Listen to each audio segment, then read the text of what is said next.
जो आज सत्ता में बैठे हैं और काले अंग्रेज बन के इस देश को गुलामी की तरफ ले जाना चाहते हैं। आने वाले 2027 के चुनाव में ये बिल्कुल 0 बटा सन्नाटा होने जा रहा है। ये अपनी जमानत जब्त करा। सरकार बनेगी, कल कोई सा विधायक भी ना बनन दे। जो जब बनेगी विधायक नहीं बनने देंगे। अरे क्यों ऐसा आदमी जो समाज के नाम पर रोटी खाता हो, समाज में बेच के खा जाता हो, उसे विधायक भी ना बनन दे। अगर गांजा बहुत पकड़ा जा रहा है तो शायद इन्हें भी लग रहा है कि जहाँ ये बैठ रहे हैं तो इन पे भी थोड़ी महक आई है इनकी, क्योंकि इनका दिमाग ठीक नहीं है। इतनी बड़ी सेना यादवों की आज सुभाष चंद्र बोस जी के साथ थी, जिसको मुख्यमंत्री किसी और का नारा बताया कि उत्तर प्रदेश कैबिनेट में मंत्री ओम प्रकाश राजभर एक बार फिर से चर्चा का केंद्र बने हुए। इससे पहले उन्होंने बयान दिया था कि अहीरों को बुद्धि 12 बजे आती है। एक बार अब फिर वो यादव को टारगेट कर रहे हैं। कह रहे हैं यादव का इतिहास में कुछ भी नहीं है। यादव पहले अंग्रेजों के फिर मुगलों के गुलामी करते थे और सिपाही थे, जिससे हमारे समाज के लोगों को पीटते थे। अब वो फिर से एक बार यादव समाज को डायरेक्ट टारगेट करे। इसी को लेकर बात करते कुछ लोग हैं, समाजवादी पार्टी के नेता हैं और गौतम बुद्ध नगर के छात्र सभा के जिला अध्यक्ष हैं। बात करते समझते ओम प्रकाश राजभर इस तरीके से बयानबाजी क्यों दे रहे हैं। कह रहे हैं यादव समाज के जो लोग अंग्रेजों और मुगलों के सिपाही थे, समाज को पीटते थे, इनका कोई इतिहास नहीं। देखिए, ये जो जवाब जो उनका है, मैं आपका धन्यवाद दे दूं। जो जवाब दे रहे हैं वो उनकी बौखलाहट दिखाई दे रही है आने वाले 27 के चुनाव में। जब वो हमारे साथ अलायंस में थे तब उनकी तभी भी 7 सीटें आ गई थी। वो बदौलत थी हमारे नेता पीडीए के जननायक अखिलेश यादव की। लेकिन आज की स्थिति ऐसी है, आने वाले 27 में उनकी जमानत जब्त होने वाली है। 1 सीट नहीं जीतेंगे वो भाजपा के साथ। और कहीं जो आपने बात कही कि गुलामी वाली बात, जो हम जो है अंग्रेजों की और मुगलों की सिपाही, क्या हमारी भागीदारी थी या क्या नहीं, मैं आपको बता दूं। जिनके साथ वो बैठे हैं ना, उन्हीं लोगों के जो आरएसएस ज्वाइन थे, उन्होंने गुलामी की जो है देश के खिलाफ जो बयान दिए, जो देश को हमारे को नीचा दिखाने के लिए जो गुलामी में इतना टाइम हुआ, उन सबसे बड़ा हाथ उन लोगों का है। जिन भाजपा के लोगों के साथ ये बैठ के आज कह रहे हैं सबसे बड़ी धोखेबाज और देश जो है के खिलाफ वही रहे, हमेशा बताओ नहीं रहे। हमारे नेता के लिए बोल रहे हैं। हमारे नेता का वो इतिहास है जिन्होंने हमेशा गरीब, लाचार, पीड़ित, अगड़े पिछड़े लोगों को मदद करने का काम किया और यहाँ से उठा के फर्श तक बिठाने का काम किया। नहीं, उन्होंने यादव समाज को कहा कि यादव समाज अंग्रेजों और मुगलों के सिपाही थे और सिपाही होते हुए हमारे समाज के लोगों को पीटते थे। हाँ, तो वही मैं कह रहा हूँ ना। ऐसा मैं बताता हूँ, पूछा जाए ऐसा इस हिसाब से फिर ओम प्रकाश राजभर ने इतिहास पढ़ा ही ना है। इतिहास ओम प्रकाश राजभर अगर पढ़ लेता तो उसे पता होता कि अंग्रेजों की गुलामी किसने करी। उन संघियों ने, आरएसएस वालों ने करी, जो आज सत्ता में बैठे हैं और काले अंग्रेज बन के इस देश को गुलामी की तरफ ले जाना चाहते हैं। उन संघियों ने करी जिनके ये कैबिनेट मंत्री बना बैठा, जिस मंत्री पद लिए बैठा, जिस सरकार में, उन्होंने करी। और उन लोगों ने, उन राजा रजवाड़ों ने जिन्होंने गुलामी करी और फिर जो लोग संघर्ष में, संग्राम में थे 1857 से लेकर देश की आज़ादी तक, उनकी खिलाफत करी, आज वो राजा महाराजा बने बैठे हैं, संपत्ति वंपत्ति लिए बैठे हैं। तो इस ओम प्रकाश राजभर ये ना पता आज जो हो रहा कि कल क्या कहना, और कल जो हुआ कि कल क्या हुआ था कि आज क्या कहना। तो इसे इतिहास के बारे में पता ही नहीं है कि इतिहास में क्या हुआ, कैसे हुआ। तो आप बता दीजिए यादव का इतिहास, ओम प्रकाश राजभर को कुछ आप बता दीजिए। भाई वो तो देखो, जब लड़ाई तो अंग्रेज यादवों ने लड़ी, गुजरों ने लड़ी, गेल मिल के भी लड़ी, इधर भी लड़ी, अलाउद्दीन जी भी थे यादवों के। ये इतिहास यादवों का रहा है। अब ये मुझे बता दे, जिनकी के लिए मंत्री बने बैठे हैं कैबिनेट में, सरकार में, उनका इतिहास क्या है। उन्होंने जितनी गुलामी करनी हो, जितनी मुखबरी करनी हो, जितने लोगों को मरवाया हो, शहीद करवाया हो इस देश के संग्राम में, इससे ज़्यादा किसी ने नहीं किया। और ये उन्हीं के साथ मंत्री बना बैठा है। तो ये तो यादवों के नाम पे या गुजरों के नाम पे या राजभरों के नाम पे, पिछड़ों के नाम पे अपनी राजनीति चमका के अपनी रोटी का इंतजाम कर ले। और इस पे उसके अलावा कुछ नहीं है। दिन रात इसे कभी अखिलेश जी को कहना है, कभी किसी को कहना है, कभी किसी को कहना है। इसके अलावा इस पर कुछ नहीं है। इसे 2 बात सुबह कहनी है, 2 शाम को, कि मेरी जो टीआरपी है वो चलती है। नहीं तो इस पर 22 से पहले अपने विधायकों के बुला लेते और 27 में इसे पता चल जाएगी विधायक कैसे बनाए जाते हैं। इसकी खुद की जमानत ना जब्त हो जा, इसका सारा हिसाब किताब बिगाड़ देंगे। तीसरी बात रही, ये जब सुबह को अपना सोचता है, इसे लगभग मुझे लगा 4-5 महीने हो गए, इसे कोई टीआरपी नहीं मिली ना। भैया ऐसा कोई भाव देता अखिलेश जी, तो ये सोचता मैं क्या उल्टा सीधा ऐसा बकूँ या उल्टा सीधा कहूँ कि मेरी कोई ना कोई सुन ले और मैं हाईलाइट हो लगूँ। तो जो इसने विधायक बनाए, वो विधायक भी कुछ दिन में मुझे ऐसा लगा छूट के इससे समाजवादी पार्टी में आ जाएंगे। ये अकेला रह जाएगा और अपने परिवार जो इसका है, जिससे बेटा सांसदी लड़ा वो भी हार गया। तो उसे विधायक लड़वाएगा, वो भी हारेंगे, इनकी जमानत जब्त होगी। इससे तब पूछेंगे कि तेरा अब इतिहास क्या है, तू किसकी बदौलत 7 सीटों को विधायक जीत के आया था, किसकी वजह से। जो ये अपने भाव बढ़वाए के यहाँ समाजवादी पार्टी के नेताजी हमारे पास आए के, अपने हमारे नेता के पास आए के अपना भाव बढ़वाते हैं और फिर वहाँ जाके कहते हैं कि मेरी कीमत इतनी है, अब मेरा भाव लगा दो, मुझे कैबिनेट दे दो, 1 दे दो, 2 दे दो, मुझे विधायक कितने लड़वा दो, मुझे सांसद लड़वा दो। तो ये तो पिछड़े समाज को, ओबीसी समाज को, राजभर समाज को बेच के उनकी दलाली पे नेता बना बैठा है और उनकी दलाली के कारण ही उस समाज को इतना पीछा देखना पड़ रहा है, इतना नीचा देखना पड़ रहा है।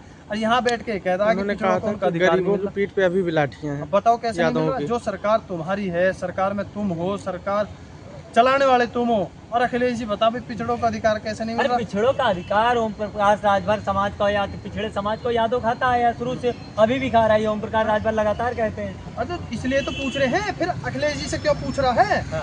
उस जो 69,000 भर्ती ओबीसी आरक्षण था, जितने भी ओबीसीओ का आरक्षण मारे गए, जितनी भी नियुक्तियां सरकारी पदों पर की गई, उसमें सबसे ज्यादा आरक्षण अगर ओबीसीओ का मारा तो इस भाजपा सरकार में मारा।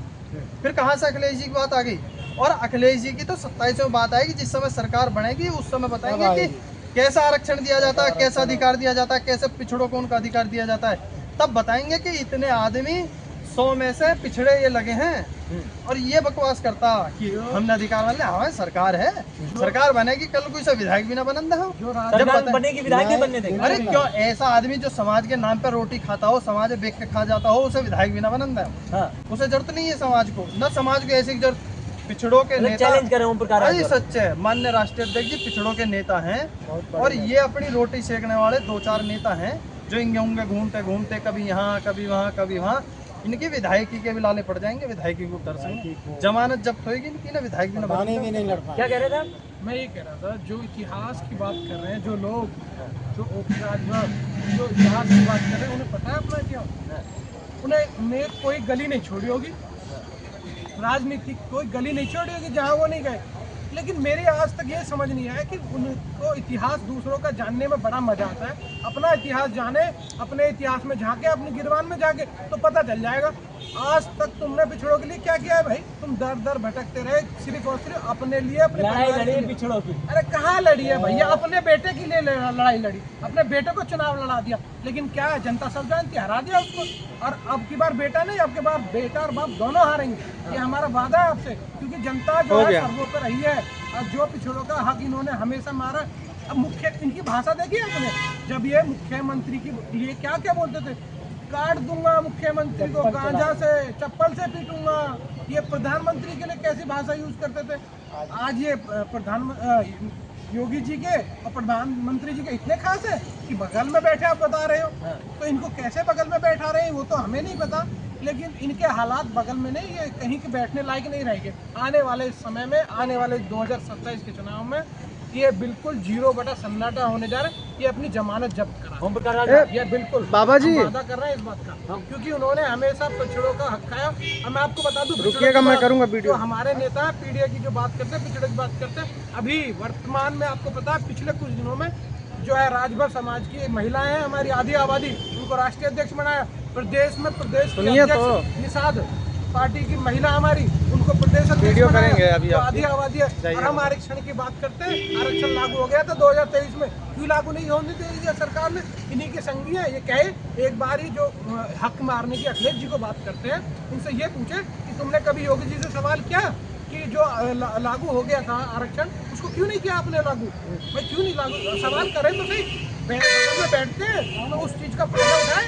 अरे इतनी हिम्मत हो तुम्हें कहे सामने की? ओम प्रकाश में हिम्मत ही नहीं। अरे नहीं है, नकली है, बिल्कुल नहीं बोलेंगे।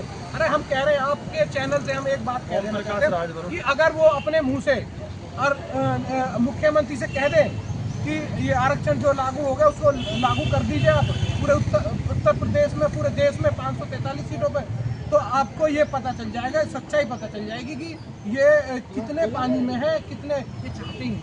देखो सच्चाई क्या है, ये चाहते ही नहीं है, क्योंकि इन्हें पता है हिस्सेदारी देनी पड़ जाएगी। ऐसा ओम प्रकाश राजभर में हिम्मत होती तो जहां आज के इस समय में जहाँ पिछड़ों का, दलितों का, अल्पसंख्यकों का हक मारा जाता, तो ये उस सरकार के खिलाफ होता, उस सरकार के खिलाफ लड़ता कि कैसे पिछड़ों के हक के लिए लड़ाई लड़ी जाती है, कैसे संघर्ष किए जाते हैं, कैसे आंदोलन किए जाते हैं। इस आदमी में बस खाने कमाने की पता है, बक्के जाए कि सरकार में पहुंच जाता। और रही इतिहास की बात कि जितनी बड़ी सेना यादवों की आज सुभाष चंद्र बोस जी के साथ थी, जिसको मुख्यमंत्री किसी और का नारा बताया कि स्वामी विवेकानंद जी का बताया कि तुम मुझे खून दो मैं तुम्हें, तो आज़ाद हिंद फौज में अगर सबसे बड़ी किसी की संख्या थी तो वो यादवों की आज़ादी की लड़ाई के लिए थी। और ये तो इतिहास चोरों ने इतिहास चुरा लिया। भाई यादव गुजर ये ऐसी कौम है जो अपने इतिहास को ज़्यादा नहीं लिख पाई थी, ये तो उन लोगों ने सलवार तलवार वालों ने ये इतिहास चुरा लिया यादव गुजरों का, जिसकी बदौलत दिख नहीं पाए। नहीं तो सबसे ज़्यादा लोग अगर मरे कटे लड़े और अपनी शहादत दी तो यादव और गुजरों ने दी। इस राज भर कुछ नहीं पता। इसे सुबह को 2 मिल जाते होंगे पैक अपने, या 2 पत्ती मिल जाती होंगी, शाम तक उन्हें बख्ता डोलता होएगा, अपनी दुकान चलानी है, बस इसका सिस्टम ये चल रहा है। तीसरी बात रही है सबसे बड़ी कि अगर इसे इतिहास ना पता हो तो एक दिन ये भी क्लास लगा लेगा, हम भी लगा लेंगे, इससे हम भी पूछ लेंगे, हमसे पूछ लेगा किताब इतिहास की क्या होती है। तीसरी बात, अगर ये सच में ही नेता होता तो नेता जनता की आवाज़ सुनता है और जनता जो चाहती है वो करता है। जनता ने इसे 7 विधायक इसलिए दिए थे कि तू चलो सरकार हमारी नहीं, तू अब विपक्ष में बैठ, हमारी आवाज़ उठा। ये उल्टा उन पिछड़ों के हक अधिकारों को बेच के सरकार में कैबिनेट मंत्री बन के उनके अधिकारों को मार रहा है, उन्हें नीचा दिखा रहा है, उन्हें पिटवा रहा है, उन्हें जल्लत करवा रहा है। इससे बुरा पिछड़ों के लिए, राजभरों के लिए कोई आदमी नहीं हो सकता जितना बुरा हम ओम प्रकाश राजभर है। मुझे तो ये लग रहा है, जैसे आप बता रहे हो, मैं कह रहा हूँ, मुझे लग रहा है कि इनका दिमागी संतुलन भी ठीक नहीं है। मुझे लग रहा है गांजा बहुत पकड़ा जा रहा है, तो शायद इन्हें भी लग रहा है कि जहाँ ये बैठ रहे हैं तो इन पर भी थोड़ी बहक आई है इनकी, क्योंकि इनका दिमाग ठीक नहीं है, संतुलित नहीं है।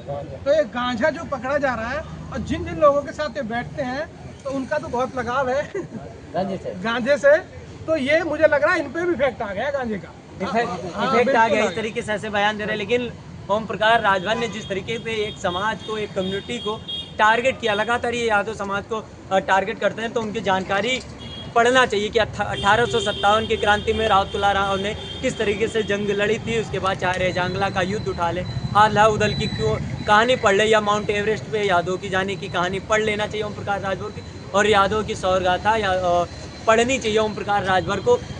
तो फिर जब पढ़ेंगे तो इस तरीके की बयानबाजी एक समाज के लिए नहीं करेंगे, क्योंकि अगर जो समाज के प्रति नफरत पैदा कर रहे हैं यादव समाज के लिए, वही यादव समाज के लोग थे जो ओम प्रकाश राजभर जब चौरा पास से अपना नामांकन करने जा रहे थे तो उन्हें नामांकन नहीं करने दिया जा रहा था, वही यादव समाज के लोग लाठी लेकर खड़े हुए थे, तब वो नामांकन कर पा रहे थे। ये 2022 की चुनाव की बात है। फिलहाल आप सभी का क्या मानना है और ओम प्रकाश राजभर के बारे में आप क्या सोचते हैं, कमेंट बॉक्स में जरूर बताएंगे। मिलते हैं किसी अन्य वीडियो में अन्य मुद्दे के साथ। तब तक के लिए नमस्कार।